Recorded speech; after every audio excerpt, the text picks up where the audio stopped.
Attendez. Attendez. Bonjour à tous, vous merci. Sifflerez après. M. Cordier est très modeste, comme vous allez pouvoir le constater. Merci d'être avec nous cet après-midi pour ce chant contre chant exceptionnel consacré à Jean Moulin et à la Résistance. Un grand merci à Daniel Cordier d'être avec nous depuis 2 jours. Nous avons hier passé une belle journée avec des jeunes qui sont venus dans le cadre de leur classe. Et aujourd'hui, c'est à vous de rencontrer Daniel Cordier. J'ai une pensée aujourd'hui pour Georges Semprin. Georges Semprin qui m'avait le premier parlé de Monsieur Cordier et de son livre, alias Caracalla, dont je vous recommande la lecture. C'est un livre fantastique quand on veut comprendre la résistance et la situation de la France pendant la Seconde Guerre mondiale. Ce livre, bien sûr, sera aussi la colonne vertébrale de cette rencontre. Arnaud va citer tout de suite les associations qui sont nos partenaires pour organiser cette rencontre. Et il va s'entretenir avec M. Cordier. Vous pourrez ensuite lui poser vos questions. Je vous souhaite un bon après-midi. Merci. Merci. Merci, donc bienvenue au Champ Libre. Juste avant, un petit mot, parce que c'est vrai qu'il y a 2 ans, nous recevions ici Georges Semprin. Et l'an dernier, c'était Stéphane Hessel, Daniel Cordier, qui est présent dans votre livre, puisque vous racontez votre rencontre à Londres, notamment autour de la littérature de Gide. Notre rencontre est donc organisée par les Champs Libres, en partenariat avec plusieurs associations, dont quelques-uns des membres sont ici présents. L'Association nationale des anciens combattants et amis de la résistance, la Fédération nationale des internés résistants patriotes, les Amis de la Fondation pour la mémoire de la déportation, et puis le comité départemental d'organisation du concours scolaire national de la résistance et de la déportation. Quelques mots très rapides, Daniel Cordier, pour vous situer. Vous avez été galeriste d'art après la guerre, mais pendant la guerre, vous avez rejoint l'Angleterre dès 1940. Vous avez été envoyé ensuite en France, où vous êtes devenu le secrétaire de Jean Moulin, premier président du Conseil national de la résistance. Et je voudrais justement qu'on s'intéresse ensemble à cette année 1940. Vous étiez proche des mouvements de Charles Maurras. Qu'est-ce qui vous a guidé à aller rejoindre ceux qui se trouvaient en Angleterre pour poursuivre le combat? Alors, initialement, vous ne partiez pas pour l'Angleterre. Le bateau sur lequel vous montez devait aller en Afrique du Nord. Il a changé de direction, mais pour aller en Angleterre, voilà. Qu'est-ce qui vous a motivé pour poursuivre le combat à cette époque? La motivation, c'est le discours de Pétain, le 17 juin 1940. Et il a parlé à 12h30. Je m'en souviens, parce que nous étions tous les 3 avec mon beau-père et ma mère, à écouter la radio. Et alors, nous pensions que c'est ce qu'on autour de nous, c'est ce qu'on murmurait quand on a su que le matin, le maréchal Pétain avait été nommé président du Conseil. On a dit enfin, avec lui, les Allemands sont fichus, on a gagné la guerre, etc. Et je me souviens, quand j'avais été prévenir ma mère, qui était encore au lit à midi, et je l'avais réveillée en sursaut pour lui dire, il faut que tu viennes écouter le maréchal Pétain. Et elle m'a dit, mais alors, c'est le bon Dieu qui envoie le maréchal. Non, mais voilà, pardonnez-moi de citer ces choses puériles, mais ça dit le climat, et ça explique ce qui s'est passé après. C'est que Pétain, c'était le bon Dieu qui pensait que la France devait s'imposer à l'Allemagne hitlérienne. Et alors, évidemment, les débuts du discours de Pétain, ça ne m'intéressait pas tellement tout ça, mais ce que j'attendais, c'est qu'ils disent en avant au combat et à la victoire. Et il a dit, je vais demander aux Allemands les conditions de l'armistice. Et ça a été terrible. Je me souviens, c'est un des plus grands chagrins de ma vie, c'est le dernier chagrin de mon adolescence. Je suis monté rapidement, ma chambre était au premier étage, et je me suis affalé sur mon lit et j'ai sangloté. J'ai sangloté parce que j'attendais, je devais être mobilisé une quinzaine de jours après, au mois de juillet. Donc, je n'allais pas me battre, Or, c'était un devoir, au fond, depuis la guerre des 14, c'était un devoir de se battre contre les Allemands et évidemment de triompher, de gagner contre les Allemands. Et alors le maréchal Pétain, enfin quand même, ce dieu, c'était le dernier grand maréchal, mais enfin militaire de la guerre des 14, qui disait que c'était fini et qu'il fallait négocier avec les Allemands. Ça, c'était pas possible. C'était pas possible, et alors je me souviens très très bien, ça a duré, bon, je sais pas, peut-être une demi-heure. Et après, je me suis ressaisi et j'ai dit non, c'est pas possible, c'est pas possible. Il y a 40 millions de Français, il y a 1 million de soldats allemands, 40 millions contre 1 million, on va balayer tout le monde. Et j'ai pris ma moto, nous habitions à 25 km de Pau, et pour aller dans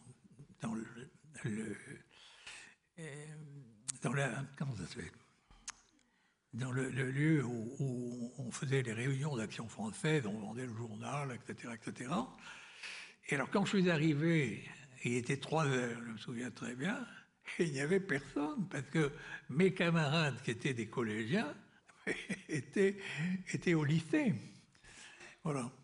Et alors après, quand ils sont arrivés vers 4h, 4h30, voilà comment c'est moi qui leur ai appris, parce que la plupart c'était des demi-pensionnaires qui n'avaient pas entendu la radio, ils n'avaient pas entendu. Et là, les réactions étaient intéressantes. Il y en a qui ont pleuré, il y en a qui ont dit mais quel salaud. Enfin, nous étions tout à fait tous d'accord pour continuer. Mais quoi faire?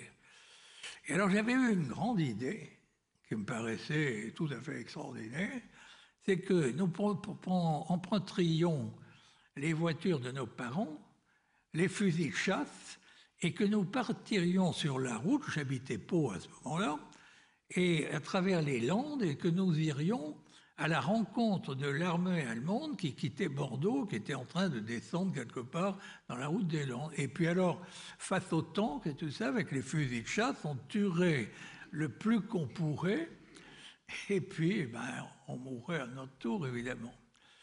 Alors c'est curieux parce que ça n'a eu aucun succès. Non, parce qu'ils étaient tout à fait d'accord pour se battre. Ça, il n'y a pas de doute. Mais pas comme ça. Ce qu'ils voulaient, c'est quand même essayer de gagner, mais pas mourir après avoir tué quelques Allemands, éventuellement.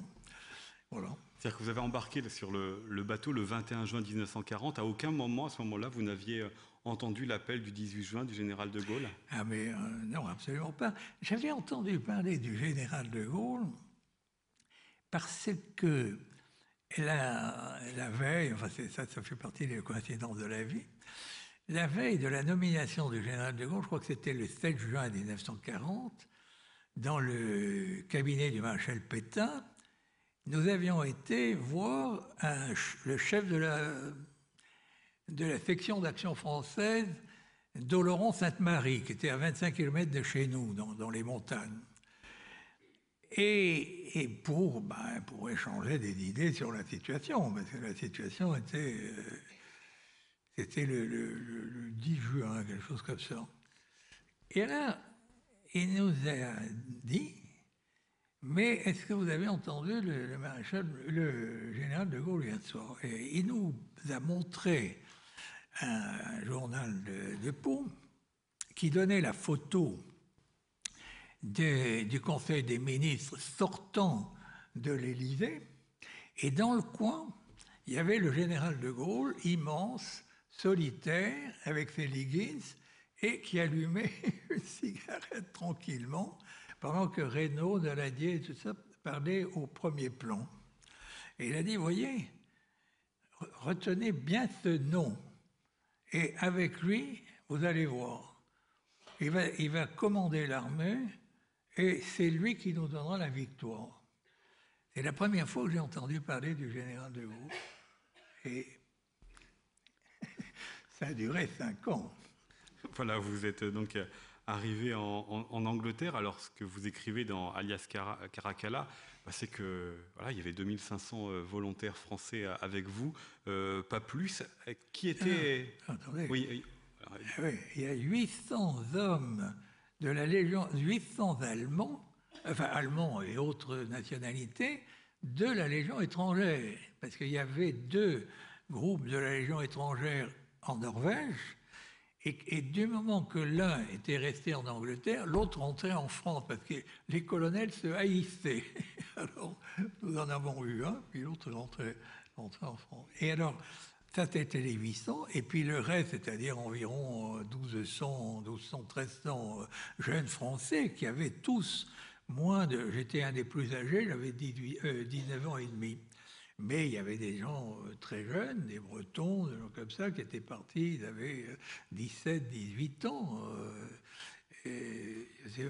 Guénin, qui était devenu mon ami, et je me souviens qu'il avait fêté ses 18 ans à Londres le jour où De Gaulle était venu nous voir. Il est du 7 juillet. Est-ce que tous ces jeunes qui étaient là partageaient le même désir de combattre, hein, les Bretons et les autres, hein, quand évidemment vous ne leur parliez pas de Bécassine à ce moment-là?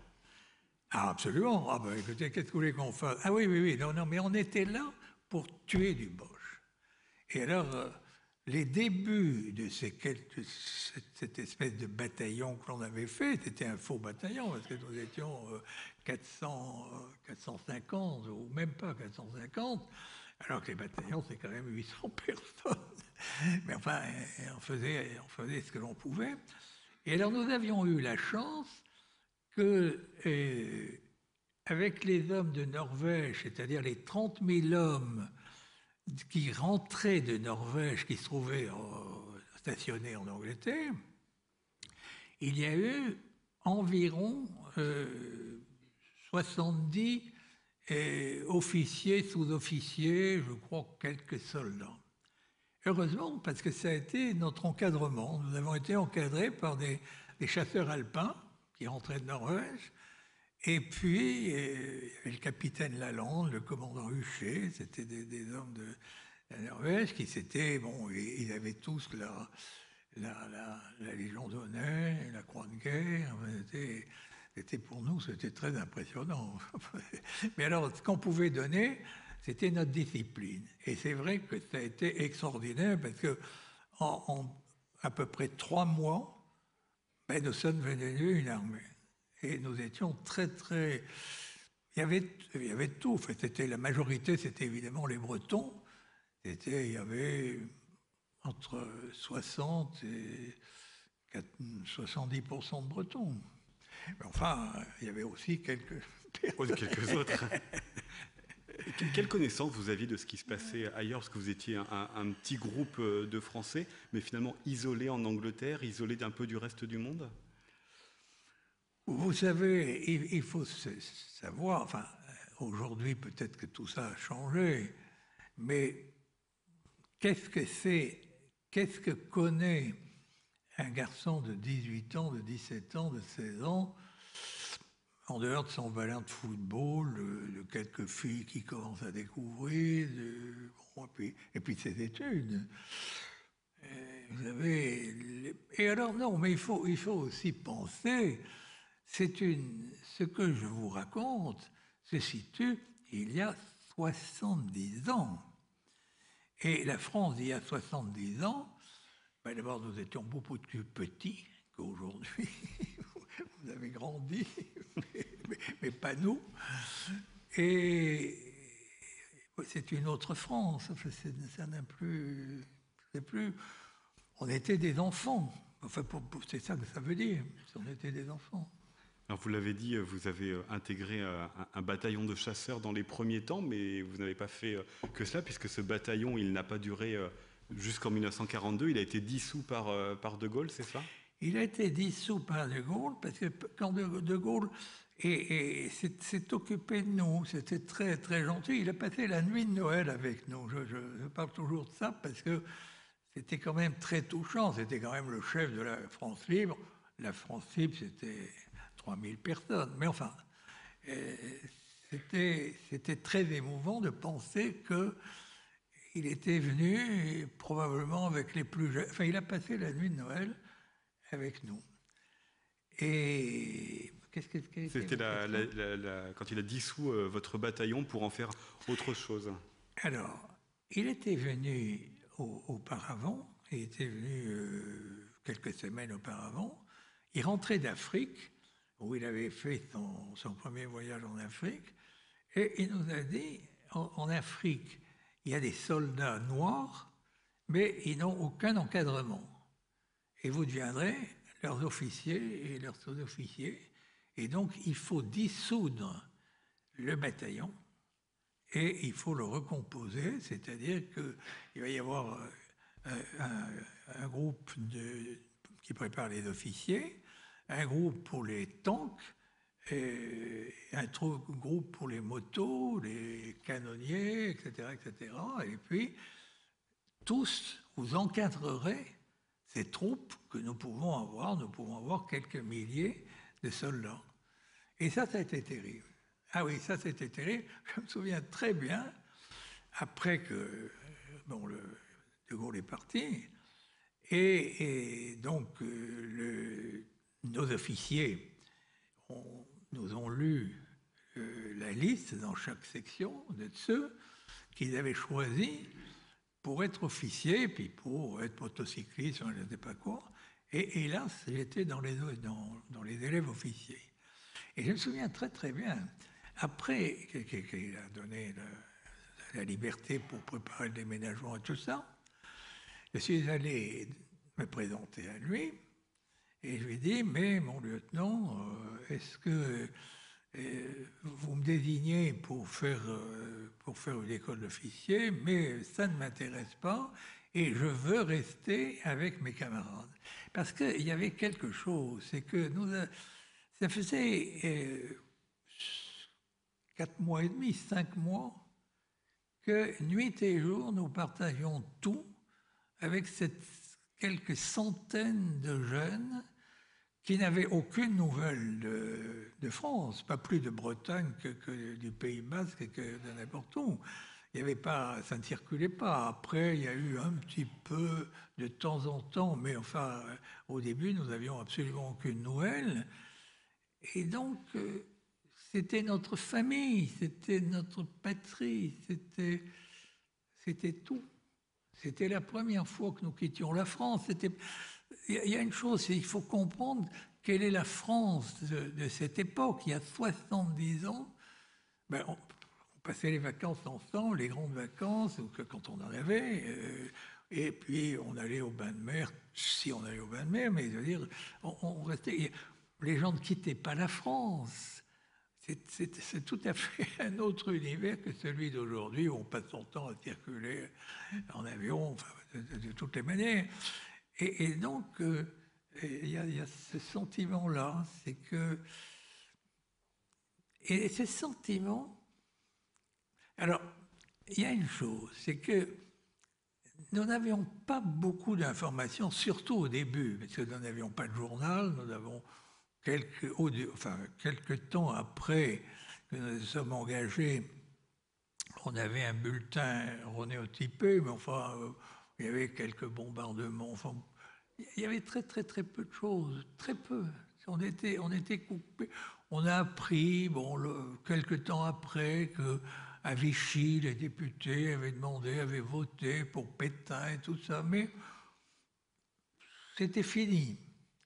C'était un traître. Et la France, c'était fini. La France, c'était nous. Ça, c'était ça. Enfin, c'est difficile de donner des dates, mais enfin, je veux dire, dès le commencement, et avec la visite du général de Gaulle, qui est venu nous voir le 6 juillet, à l'Olympia, nous étions pratiquement tous en civil, et c'est ce qui nous... C'était tout à fait extraordinaire, parce que c'était un homme qui ne partageait pas, mais qui commandait. Et il a dit ce qu'il allait faire et ce que nous allions faire. Et je me souviens, la première phrase qu'il nous a dit, je ne vous féliciterai pas d'être venu, vous avez fait votre devoir. Oh, ça, alors ça, c'est peut vous dire que... bah, non, nous n'avions pas fait grand-chose, évidemment. Mais enfin, tout de même, j'avais réuni des jeunes à Pau, dans la mairie, parce que notre réunion avait été interdite, pour partir en Angleterre, etc. Et finalement, je ne vous raconterai pas, mais d'ailleurs, finalement, nous étions partis 17. C'était mieux que rien. Bon, il avait fallu 4 jours, parce que le bateau avait un fusil mitrailleur près de son combat et nous partions en Amérique au lieu de nous diriger en Angleterre, etc., etc. Mais finalement, bon, nous étions arrivés et on était mis à ses ordres. Et tout ce qu'il nous disait, c'est qu'on avait simplement fait notre devoir. Ah oui, ça c'était vraiment scandaleux. Et puis, il a dit, vous battrez, vous représentez la France, vous battrez sous tous les continents, sous tous les cieux, et à la fin, nous gagnerons. Et là, je me souviens très très bien. Et voilà. Vous avez été parachuté en France le 25 juillet 1942. Hein, les derniers temps en Angleterre, vous travaillez pour le BCRA, le Bureau central de renseignement et d'action. Quelle était votre mission, puisque c'est cette mission qui vous a fait rencontrer Jean Moulin? Oui, simplement, je vous signale que si j'ai choisi le BCRA, c'est par désespoir. C'est-à-dire qu'il y a eu une vingtaine d'élèves, enfin de ceux qui avaient été nommés officiers, et à la fin de notre peloton, et qui sont partis en Afrique du Nord. Et c'est si ridicule, parce que 20 sur 100, et alors les centaines, bon, etc., que le général de Gaulle a envoyé un télégramme qui est publié dans ses mémoires à son état-major en lui disant « Mais écoutez, je vous ai demandé de faire des officiers, de m'envoyer des officiers en Afrique, parce qu'il était reparti en Afrique, et vous m'en envoyez 20. » Mais ce n'est pas du tout ça que j'ai demandé. Il ne s'agit pas de faire des maréchals de front, des choses comme ça. Il s'agit de faire des officiers qui peuvent commander tout de suite à des soldats noirs et puis d'entamer le combat et de nous battre sur tous les fronts à côté des Anglais et de tous ceux qui combattront pour la victoire. Voilà. Et alors, au reçu de ce télégramme, alors je ne me souviens plus très bien le nombre, mais je crois qu'une quarantaine d'entre nous, dont malheureusement ou heureusement j'étais, ont été nommés, comment dit-on, quel est le premier grade? Alors, le premier grade, aspirant. Merci. Merci. Aspirant. Et alors, votre première mission, donc, vous avez attendu 2 années avant de pouvoir retourner sur le sol français. C'est là où vous rencontrez Jean Moulin. Il fait de vous son secrétaire, mais c'est pas l'idée de départ. L'idée de départ, pour vous, c'est de lui remettre des documents et de lui remettre de l'argent? Ah non, mais l'idée de départ, oui, d'abord, donc le jour où j'ai changé ça, c'est le 10 août 1941. Je m'en souviens parce que c'est la date de mon anniversaire. Nous avons quitté le camp ce jour-là. Et alors, l'entraînement, nous pensions que on devait nous entraîner. On nous a dit, vous allez d'abord commencer par les sauts en parachute. Ah bon? Parce qu'on ne savait pas. Ça montre un peu la naïveté, l'âge que nous avions. On ne savait pas on allait en France, on était tous volontaires, on était 10. On était tous volontaires pour retourner en France, mais on ne s'est pas posé la question comment on retournait en France. Et alors, là, ils nous l'ont donné, on nous parachutait en France. Alors, ça, c'était quand même... Non, mais Comment on se reçoit sur la terre et tout ça? Enfin bon, il n'y avait plus rien à dire, c'était trop tard. Alors nous avons fait nos 5 sauts, mais bon, ils commençaient le plus haut, je crois que c'était en 1500. Et puis après, et alors le dernier était véritable, c'est-à-dire à 200 mètres. Voilà. Et alors après, nous avons appris à faire sauter les camions, à tuer les sentinelles, à conduire des avions. Enfin, on a tout appris, tout. Et quand on a su tout faire sauter, on a dit, maintenant, vous allez apprendre à envoyer des messages. Ah bon? Alors on a recommencé pour apprendre le morse. Et il a fallu 3 mois et demi pour apprendre le morse et ainsi de suite. Et enfin, on était prêts. Mais enfin, c'est au mois de février 1942, pardon, je vous dis des bêtises, au mois d'avril 1942, et on nous a fait venir à Londres, nous étions habillés en civil, et on a dit, on vous met dans un petit hôtel, allez au cinéma, profitez de ce bon temps, allez danser, faites ce que vous voulez, mais puis on vous dira le jour où vous partirez. Et nous ne sommes partis que 2 mois plus tard. Ah oui, tous les soirs, ça c'était la belle vie. Mais enfin, il y avait 2 ans qu'on était venus en Angleterre pour tuer du Boche. Et voilà. Alors évidemment, on n'avait rien. Voilà, on avait appris à tuer, mais on n'arrivait pas à tuer. C'était ça. Pardonnez-moi, mais j'essaie de vous remettre dans l'état d'esprit d'un garçon qui a une vingtaine d'années. À l'époque, les 20 ans à l'époque. Enfin, le jour est arrivé, et ce jour-là, nous sommes allés alors, à Rouen. La première ville qu'on partait en France, c'était Rouen, parce que c'était la zone occupée et c'était tout noir. Parce qu'il y avait c'est le feu, couvre-le-feu. Le couvre-feu. Et donc, une grande ville était quand même plus éclairée. Et donc, nous sommes partis sur Rouen. Mais arrivé à Rouen, la DCA a commencé à taper, éclairer de tous côtés, et notre avion, pour éviter les coups, on a éteint, et puis s'est mis à plonger, à dresser, etc. Ça, je me suis dit, c'est fini, je vais mourir. Et je dis, si j'ai prié Dieu, parce que je croyais en Dieu à ce moment-là, et j'ai dit, mais si j'en sors vivant, j'irai à Lourdes à pied. C'est pas... Ouais. Et à peine avais-je fini, il n'y a aucun rapport, mais à peine avais-je fini cette chose-là, qu'à nouveau, l'avion était sorti de ce chaos et nous partions dans le sud. Mais malheureusement, dans le sud, nous avons tourné pendant quelques minutes et il n'y avait aucun lampadaire dans les champs. Parce que pour larguer les hommes, les avions, il fallait que le champ qu'il y ait des traces de lampes qui montrent la dimension centrale de choses, de manière à ce qu'on nous largue un petit peu avant, suivant le vent, et puis on tombait, que tous les...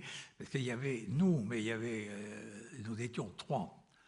Mais il y avait également tout ce que nous apportions, c'est-à-dire des armes, du ravitaillement, enfin des tas de choses.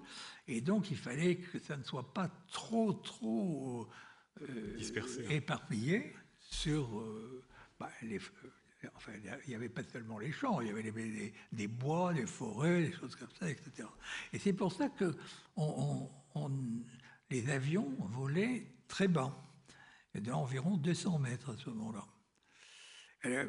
Nous sommes retournés et pendant 1 mois, à nouveau, nous sommes allés au cinéma, on a visité Londres, on faisait des bons dîners dans les grands hôtels, etc. Enfin, c'était épouvantable. Voilà, la vérité. Oui, mais la vérité, c'est ça. Parce qu'il y avait 2 ans qu'on voulait se battre et on n'arrivait pas à se battre. Et alors, votre rencontre avec Jean Moulin, comment elle s'est passée ? Alors, Jean Moulin, de toutes les manières, toutes les personnes qui venaient en France pour son service, c'est-à-dire faire la liaison avec les mouvements de résistance qui étaient en France, et étaient sous la direction de Jean Moulin, qui commandait à tous les agents qui venaient de Londres. Parce qu'évidemment, à Londres, le BCRA ne savait pas du tout ce que nous faisions, alors que nous étions donc sous son commandement. Et la première personne que l'on rencontrait lorsque l'on était parachuté, c'était Jean Moulin. Et alors, bonjour, bonsoir, je suis content de vous voir, etc. Ça a duré 5 minutes, et puis on allait à notre mission. Mais enfin, il nous connaissait comme ça. Si le chef, la personne qui nous utilisait, dans mon cas c'était Georges Bidault, qui s'occupait de toute la presse, si Georges Bidault avait été mécontent de moi à ce moment-là, il ne me disait rien, mais il prévenait Jean Moulin, parce que c'était lui qui était le patron de tous les agents. Alors j'étais le troisième radio à venir en France, et donc, alors je me souviens, j'avais un pullover qui me devenait très très chaud, parce que il faisait frais en Angleterre, mais j'étais parachuté au mois de juillet, il faisait très chaud avec un pullover sur le terrain et tout. Mais ça m'a servi à lui apporter son courrier et 20 000 francs. En francs français, ça faisait un paquet assez fort que j'avais mis sous mon pullover. Et donc, je suis présenté à lui. Et quelqu'un de souriant, très, très gentil, Rex. Et alors il me dit, mais vous viendrez ce soir à 19h, je ne me souviens plus le nom de choses, c'est près de la mairie et du Grand Théâtre de Lyon. Ah bon. Et alors je me souviens, je cherchais à rectifier, j'étais en civil, mais cherchais à rectifier la position, parce que, bon, je ne savais pas s'il était général, je ne savais pas s'il était un militaire, un civil, qu'est-ce qu'il était. Je savais simplement qu'il était le patron. Mais comme on ne posait pas de questions, on ne me l'a jamais dit. J'ai simplement vu ce qu'il faisait. Voilà. Et alors... Donc il vous a embauché pour être son secrétaire. Ça voulait dire quoi, oui, ça ? Ah oui, mais alors non, il m'a invité d'abord oui. à dîner. Alors là, c'était un petit bistrot, mais enfin, c'était... Je me souviens, il a pris des saucisses, avec de la purée. Et alors moi j'ai dit la même chose. J'étais très très intimidé. Il avait 42 ans à ce moment-là. Il avait l'âge de mon père. Mais lui est très très très très aimable. Et alors il m'a demandé, mais qu'est-ce que vous voulez boire ? Bon, je ne savais pas, je buvais de l'eau. Il a dit, mais de l'eau Perrier. Il a dit, mais écoutez, il ne faut jamais manger en prenant de l'eau gazeuse, parce que sinon, ça va vous donner des ballonnements. Voilà les première rencontre avec lui. La première rencontre avec lui. Puis alors, tout de suite, une fois qu'on a commandé, il était curieux, mais il m'a dit, mais alors, pourquoi vous êtes-vous engagé ? Je lui ai dit, parce que la guerre était perdue et que le général de Gaulle continuait. Il me dit, oui, mais le maréchal Pétain avait été pour la paix. La France a signé la paix. Et alors, je lui ai raconté ce que j'ai essayé de vous dire. C'était un traître, que Pétain était un traître, et que, bon, c'était inadmissible, etc. Et il m'écoutait. Et alors, voyons que cet homme, qui avait l'âge de mon père, m'écoutait, était en train de commencer à dîner. Ça m'a donné un peu de courage pour lui raconter ce qu'il me demandait. Il me racontait de lui dire un peu que ma vie, mes opinions, choses comme ça. Et alors, à ce moment-là, et alors, petit à petit, je me disais, mais au fond, ça doit être un homme d'extrême droite. Hein, ça, c'est pas... Et alors, j'ai raconté à Bordeaux, on avait fait les jeunesses, L'Action française. l'Action française, et la vente des journaux le soir sur le cours de l'intendance, Clémenceau et tout ça, tous les soirs, enfin, etc. Et puis, enfin bon, et non, mais il écoutait très très gentiment, de temps en temps il souriait, tout ça, alors ça me donnait beaucoup de courage pour lui expliquer qui j'étais. Et alors, quand j'ai eu terminé, et il m'a dit, mais au fond, je me rends compte de la chance que j'ai eue d'avoir un père qui était d'extrême gauche. Ah bon? Je n'ai rien dit. Je vous le dis à vous, mais je n'ai rien dit. Et alors, c'est très curieux, c'est la seule fois, il m'a raconté son enfance, que je comprenais, mais il ne m'a pas dit les noms de son village, des choses comme ça, mais enfin, je comprenais que c'était le sud de la France, que c'était le soleil, que c'était une autre chose que j'étais né à Bordeaux, que c'était autre chose que mon pays. Et bon, je ne disais rien.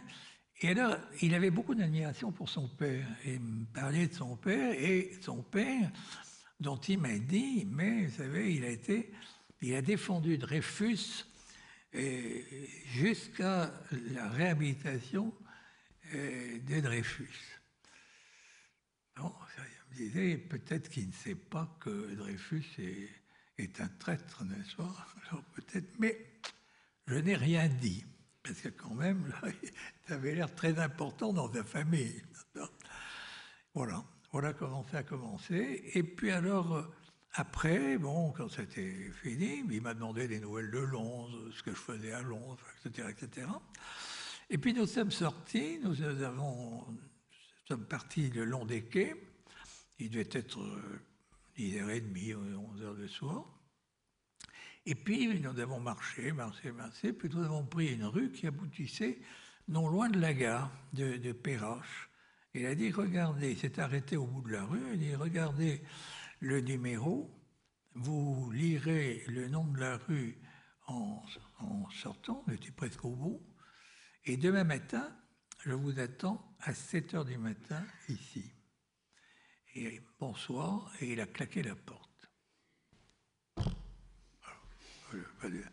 Alors, je suis rentré à pied, j'habitais à l'autre, enfin, on m'avait mis dans une chambre avec un autre radio, brillant, et on nous avait mis chez les particuliers, qui étaient les Moreux, qui étaient des gens de Paris, qui avaient trouvé un tout petit appartement à Lyon, et lui était banquier, donc il ne s'occupait de rien, et Madame Moret était une très grande, très belle femme, et elle avait une fille qui était ravissante, qui est Suzette, qui avait 18 ans.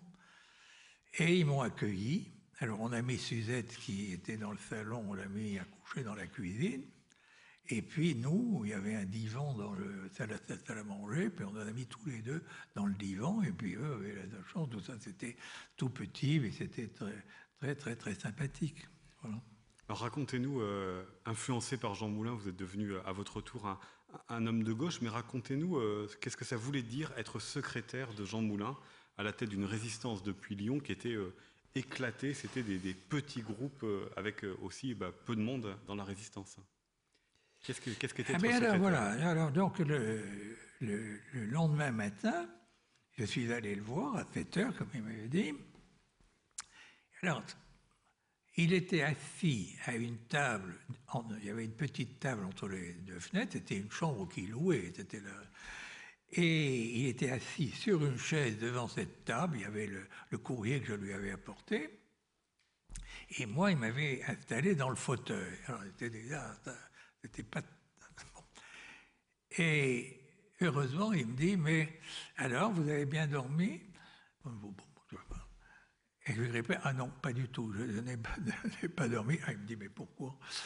Mais je lui dis, mais parce que hier soir, vous m'avez dit que vous vouliez me garder comme secrétaire, mais j'ai une mission, et mon ordre de mission, c'est d'être le le secrétaire de Georges Bidault. Et par conséquent, je voudrais le rejoindre. Oh, il m'a dit, bon, j'écrirai à Londres. Plus jamais nous n'avons parlé de ça, c'était terminé. Voilà les trucs. Et alors, pas ce jour-là, parce que ce jour-là, il m'a donné à déchiffrer son courrier, c'était un courrier très long, etc. Enfin, c'était le premier jour. Et alors, le lendemain matin, il m'a, à la même heure, c'était tous les matins, j'avais rendez-vous avec lui à 7 heures. Et alors, il m'a expliqué ce qu'il attendait de moi, qu'est-ce que je veux faire près de lui. Alors, bon, il fallait trouver des locaux pour le secrétariat, pour la secrétaire, pour moi, pour tout le reste, tout ça. Il fallait trouver une secrétaire, il fallait trouver des courriers. Et puis, j'avais des contacts avec tous les chefs de la résistance qu'il allait me présenter, car il m'a présenté les uns après les autres, tous les chefs, c'est pas énormément de monde, mais enfin, quand même, les chefs de ces services et de choses comme ça. Et alors, je me souviens, moi, j'étais un peu inquiet, parce que évidemment, j'étais venu à Lyon, c'était la première fois que j'étais à Lyon, j'étais de Bordeaux, j'avais voyagé à Biarritz, à Pau, enfin bon, et un peu à Paris, mais enfin, c'est tout ce que je connaissais de la France. Et je lui ai dit, mais alors, est-ce que votre secrétariat va me donner tout ça? Il me dit, mais comment le secrétariat? Et mon secrétariat, c'est vous. Ah bon, alors, il m'a dit, mais ne vous inquiétez pas, je vais vous présenter au chef de la résistance, enfin au chef, mais à leurs adjoints, et je vais leur demander de vous fournir tout ce dont vous avez besoin, des chambres, des bureaux, une secrétaire, des courriers, etc. Ne vous inquiétez pas, vous aurez tout ce dont vous avez besoin. Ah bon, super. Et alors, tout ça, alors j'accélère, c'est que les résistants très gentils, écoutez, ils m'ont dit, écoutez, oui, on va regarder ce qu'on peut vous donner, tout ça, le représentant de combat, de libération de Fontiret. Et puis, environ 15 jours plus tard, les uns après les autres, ils m'ont dit, écoutez, on est désolé, mais pour l'instant, on ne peut rien vous donner. Et pendant presque les 2 ans où je suis resté, jamais ils n'ont donné personne, ni rien, ni rien, parce qu'ils n'avaient rien. C'est pour ça. Parce qu'ils avaient une secrétaire, mais ils n'en avaient pas 2. Et ils avaient 1, 2, 3 courriers, mais voilà, c'était pour eux. Mais c'est-à-dire, ils ne pouvaient pas défaire chacun leur mouvement. Et encore, le mouvement le plus important, celui qui dominait tous les autres, c'était Combat, dont Freinet était le chef. Il y avait Libération, mais c'était une formation tout à fait différente, en ce sens que c'était des ouvriers, c'était les usines, des choses comme ça, et donc ce n'était pas du tout la même formule de combat dans la rue, c'est-à-dire que c'était des gens que l'on comptait armés dans les usines pour occuper les usines et tout ça. Quant à Franc-Tireur, c'était un tout petit mouvement, c'était plein d'intellectuels, c'est là où j'ai connu Farge et d'autres qui sont devenus des amis. Mais c'était de la propagande, c'était des républicains, mais bon, c'était très peu de choses. Et donc, voilà. Et donc, effectivement, il a fallu. Et alors, ce qui est intéressant, c'est que je devais faire la liaison également avec les gens de Londres que Jean Moulin avait fait venir d'Angleterre, et donc Schmitt, qui m'avait reçu, quand j'avais été parachuté, et j'avais dîné avec Schmitt, et je lui ai dit, mais écoute, je suis un peu inquiet parce que, je ne sais pas, mais le patron, Rex, m'a demandé de faire un secrétariat, mais avec qui? Je ne connais personne. Oh, il m'a dit, mais t'inquiète pas, Et c'est pas les mouvements qui te donneront, mais il faut que tu partes des gens chez qui tu habites. Tu as les Mouret, et ben bon, je les ai vus 2 ou 3 fois, ils sont très bien, ils sont des gens de Paris, tu verras avec eux, et ben tu essaieras, et puis tu verras en parlant des uns des autres, tout ça, petit à petit. Et effectivement, c'est ce qui s'est fait. Et c'est comme ça que j'ai monté secrétariat, d'abord avec une secrétaire, ensuite avec un courrier, puis 2, puis jusqu'à une 12aine. Et vous avez donc accompagné Jean Moulin dans la création du Conseil national de la résistance, dont la première réunion, c'est le 27 mai 1943. Est-ce que vous pouvez nous rappeler aussi quels étaient les objectifs du CNR? C'était continuer le combat, mais aussi et surtout préparer la France d'après la guerre? Oui, mais si vous me permettez, je voudrais revenir à la création du CNR, parce qu'il semble qu'il y a des idées qui ne sont pas très, très claires, enfin même chez les historiens. Hein. C'est que Jean Moulin donc était le patron de la zone sud seulement. Paris, tout ça, la zone occupée, c'était des services de renseignement, c'était pas du tout des mouvements de résistance à cette époque-là. Et en zone sud, Jean Moulin était pour les états-majors de mouvement, mais il n'avait pas les mêmes idées que Londres. Il souhaitait que les mouvements restent séparés et qu'il ait des contacts personnels avec les chefs et éventuellement, moi j'avais avec les secrétaires et puis ainsi de suite, mais que la résistance reste séparée parce qu'il craignait beaucoup les imprudences des uns et des autres. Parce que la zone libre n'était pas occupée par les Allemands. Et de ce fait, c'était terrifiant. Et quand on arrivait d'Angleterre, où tout de même on avait été formé pendant 1 an en nous apprenant que, par exemple, les radios avaient le droit de faire 3 émissions par semaine. Et 3 émissions de environ 20 minutes par semaine. Et bon, le reste du temps, ils faisaient ce qu'ils voulaient, ils sortaient, comme ça. Bon, mais la résistance, c'était pas du tout ça. La résistance sur le terrain.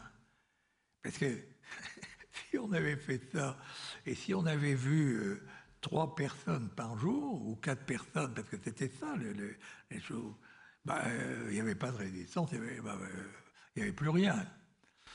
Donc, c'était tout à fait... La résistance et la vie, c'était pas du tout ce que l'on apprenait, ce que l'on nous avait appris pendant 1 an en Angleterre, c'était la réalité. Et cette réalité, c'est qu'il n'y avait pratiquement personne et que, il y avait quelques personnes, quelques permanents, parce que tous les autres travaillaient.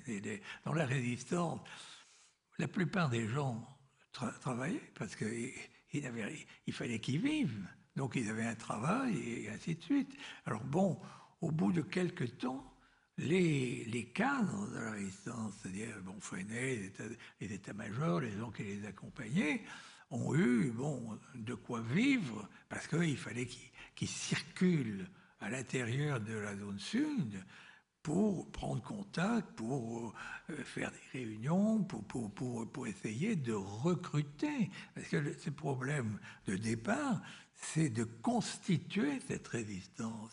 Et au moment où je suis arrivé, c'était très peu de choses. C'était très peu de choses en 1942. Voilà. Alors, le but du CNR, l'objectif du CNR. Pardon. Et alors, voilà la première chose. Mais Londres a imposé, et c'est l'arrivée de André Philippe, qui était un député socialiste de Lyon, que De Gaulle a fait venir pour avoir quelqu'un d'un peu connu, à qui il a tout de suite confié le ministère, entre guillemets, de l'Intérieur.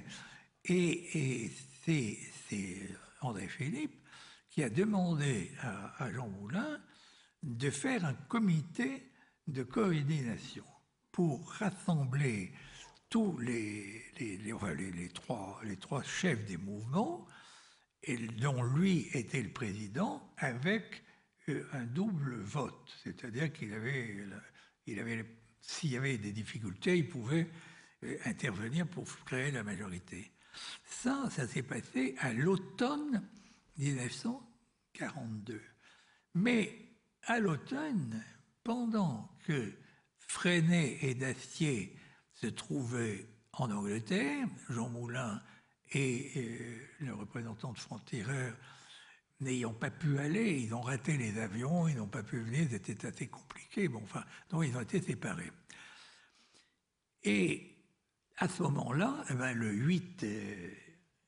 c'est le 8 septembre, je crois, il y a eu le débarquement en Afrique du Nord, le 8 octobre, je crois, je ne me souviens plus. C'est le 8 septembre ou le 8 octobre. Il y a eu le débarquement en Afrique du Nord et tout a changé. Parce que le général de Gaulle, qui depuis 2 ans s'exprimait comme la seule force de militaires qui combattait depuis le premier jour à côté des Anglais, tout d'un coup, le général de Gaulle, avec ses quelques milliers, enfin après 2 ans, il y avait quelques milliers de soldats, bon, mais enfin, il n'y avait pas beaucoup, et tout d'un coup, il y avait toute l'Afrique du Nord qui était occupée par les Anglais et les Américains, et le général Giraud, et surtout l'amiral Darlan au début, ce qui était absolument une honte. L'amiral Darlan était un traître, et c'était lui qui tout d'un coup traitait avec les Américains pour constituer l'armée de la France qui allait reconquérir la France, et ainsi de suite. Enfin, il y a eu quelques semaines et quelques mois qui ont été terribles. Et nous pensions, parce que nous n'avions pas beaucoup d'informations, mais enfin, les informations qu'on avait, c'était ça. Ben, nous pensions que le général de Gaulle, c'était fini. C'était fini. Parce que le général de Gaulle était interdit d'Afrique du Nord. Et il n'a pu se rendre en Afrique du Nord, pardonnez-moi de vous rappeler ce fait, mais que 7 mois après le débarquement du mois de novembre. Voilà. Donc, il y a cette chose-là. Et donc, pendant cette période, bon, il est allé rencontrer Roosevelt et Churchill au Maroc. Ça n'a rien donné. Et voilà. C'était donc... qu'est-ce qu'était le général de Gaulle? Oui, c'était notre général. C'était lui qui... etc., etc. Mais enfin, bon, ceux qui faisaient la guerre, ceux qui avaient des bateaux, ceux qui avaient des territoires, et puis c'est surtout ceux qui avaient des soldats, qui avaient une armée, bah, c'était le général, c'était l'amiral Darlan, c'était le général Giraud, puis ainsi de suite. Alors, rapidement, parce qu'il nous reste très peu de temps avant les questions du public. D'accord. Donc il va me rester 2 questions. La première, c'est justement, donc, je reviens sur les objectifs du Conseil national de la résistance. C'était préparer les institutions de la France une fois qu'elles seraient libérées.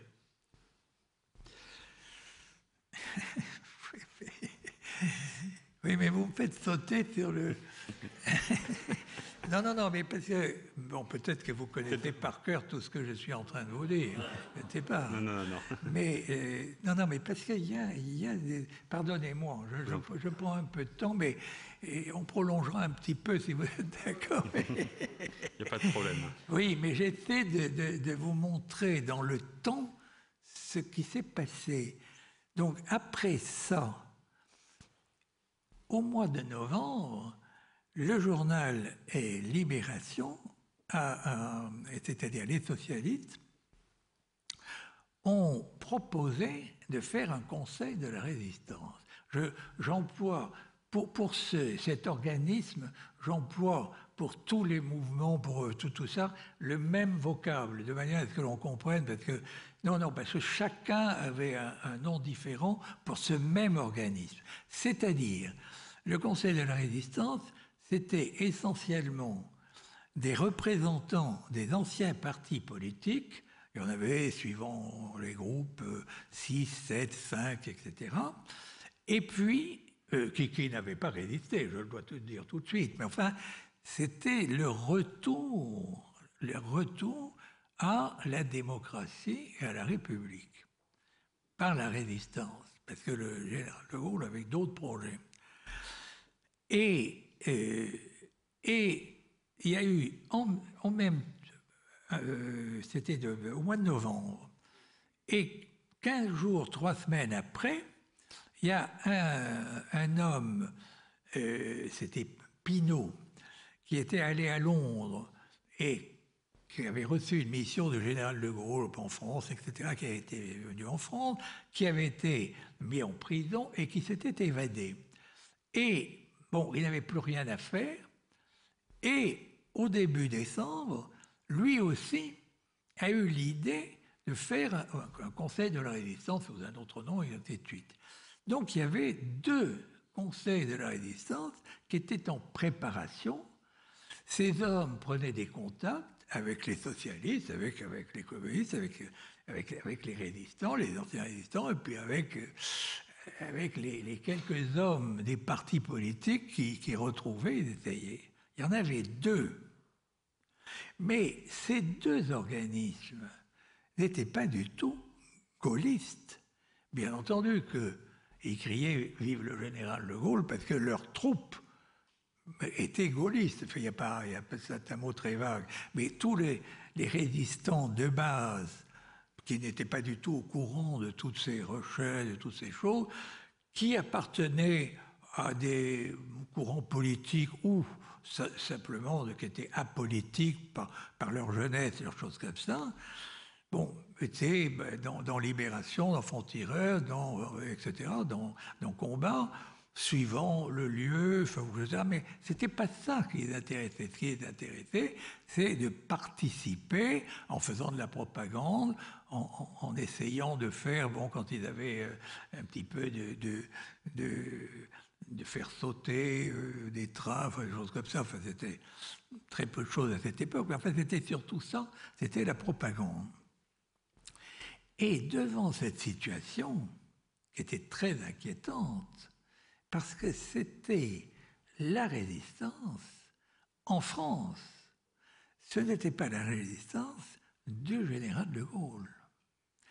Or, le général de Gaulle, à l'automne, en décembre 1941, quand Moulin était à Londres, bon, il ne pouvait pas être parachuté en France parce qu'il n'y avait pas les terrains, il n'y avait pas les hommes, il n'y avait pas, etc., etc. Et finalement, au lieu de parachuter 15 jours après avoir eu sa mission auprès de libération, de combat et de front d'erreur, à qui de Gaulle donnait de l'argent et tout ça, était toujours en Angleterre. Mais le général de Gaulle, et c'est très important, avait indiqué à Jean Moulin et avait donné un ordre de mission dont nous avons encore le brouillon que j'ai donné aux Archives nationales, qui indiquait que la résistance militaire était à ses ordres directement à Londres. Et il écrit, parce que dans le Becerra qui a fait le brouillon, il n'y avait pas le nom du général de Gaulle. Le général a rajouté « sous les ordres du général de Gaulle ». Et voilà l'ordre de mission qui a été signé le 24 décembre 1941 et qui a été donné à Moulin en même temps que sa nomination de représentant du général de Gaulle pour la zone sud. Mais la première mission qu'il avait, c'était de rassembler les troupes militaires, bien entendu, qui appartenaient, qui avaient été rassemblées par les mouvements de résistance, de les mettre sous les ordres directs du général de Gaulle. Ça, c'est très important, parce que toute la difficulté entre la résistance intérieure et le général de Gaulle se trouve dans ce document. Parce qu'évidemment, au début, quand Jean Moulin est rentré en France, il avait 1 500 000 francs pour 6 mois. Et donc, il a commencé le premier mouvement à qui il a donné de l'argent, c'est Combat à qui il a donné 200 000 francs. Et bon, il a donné 100 000 francs à Libération, 50 000 francs à Franc-Tireur, ainsi de suite. Et puis, dans les 6 mois, il a vécu avec ça. Et puis moi, je lui ai apporté à nouveau 2 millions quand je suis venu au mois de juillet. Mais à partir de là, la résistance, évidemment, commençait à s'organiser et les sommes ont doublé, triplé, quadruplé, et ainsi de suite. Et je rappelle qu'à la fin de la guerre, enfin au moment de la libération, du débarquement, le budget de la résistance était de 500 millions. Nous sommes à 1 200 000. Et c'était à peu près en 1 an et demi. Voilà. Donc, il y a cette chose-là. Et donc, Jean Moulin a pris peur. Il a compris que la résistance, avec les moyens financiers qu'il recevait de plus en plus importants de la part du général de Gaulle, le pouvoir qu'ils avaient, eh bien, au fond, n'avait qu'une envie, c'est de se séparer, enfin de reconnaître, bien entendu, nommément le général de Gaulle. C'est-à-dire, il est dans tous les tracts, les choses comme ça, bien entendu. Mais au point de vue commandement, les commandements de la troupe en France, des troupes militaires recrutées par les mouvements, étaient sous les ordres directs, sans intervention de Londres, sous les troupes directes des résistants. Et il faut bien comprendre ça, parce que jusqu'à la libération, ça a été un combat entre le général de Gaulle, à Londres d'abord et puis à Alger ensuite, et puis ses représentants, pour conserver le commandement de cette armée secrète. Et alors, quand Jean Moulin est allé à Londres au printemps, au mois de mars 1943, il a expliqué cette situation au général de Gaulle, parce que le général de Gaulle n'était pas tellement d'accord pour faire un conseil de la résistance, c'est-à-dire une autorité, un pouvoir séparé de celui de la France libre, alors qu'il était toujours en Angleterre. Il n'arrivait pas à se trouver à Alger, où il est parti au mois de juin 1943. Donc, Moulin l'a persuadé qu'il fallait absolument créer ce Conseil de la résistance, parce que si lui ne créait pas cet organisme, et dirigé par son représentant, eh bien, c'était les résistants eux-mêmes qui étaient en train de créer cet organisme dirigé par des résistants. Et que donc là, il y avait une séparation, et une séparation qui allait se retrouver avec tous les problèmes au moment de la libération. Alors, bon, De Gaulle était d'accord, et tout, et il l'a donné, il est revenu avec ce papier et tout. Bon, alors, il y a eu Pinault, tout ça, je vous passe dessus, tout ça, mais enfin, c'est le Conseil de la Résistance tel que le général de Gaulle a donné l'ordre à Jean Moulin de le créer, qui a été créé le 27 mai 43. 27 mai, merci, 1943, et qui réunissait à la fois les mouvements de résistance de la zone sud et de la zone nord, il y en avait 8 en tout, et puis les 6 partis politiques, et des communistes à l'extrême droite, et puis 2 syndicats. Et c'est la première fois, la seule fois en France, où il y a eu la totalité des hommes qui représentaient l'opinion politique, et ainsi de suite, qui se sont réunis ce jour-là, et qui ont continué. Il n'y a pas eu de nombreuses réunions, parce que c'était très dangereux, bien entendu, pendant la guerre, mais il y a eu quand même, je crois, 4 réunions, et puis, bon, ils ont siégé pratiquement en permanence au moment de la libération, ou la libération, avant la libération, au moment où ça approchait, et ainsi de suite. Mais le général de Gaulle craignait beaucoup ce mouvement qui était un contre-pouvoir politique, parce que dès qu'il est revenu en France, il a convoqué les membres du Conseil de la Résistance pour les remercier et pour leur dire que tous, ils devenaient députés et que cet organisme de guerre était détruit. Ce que les résistants n'ont pas fait. Mais ça n'existait plus que dans l'ombre. C'est-à-dire que, je crois, je ne me souviens plus très bien, mais le Conseil de la Résistance a duré, je crois, 3 ou 4 ans encore dans sa forme complète.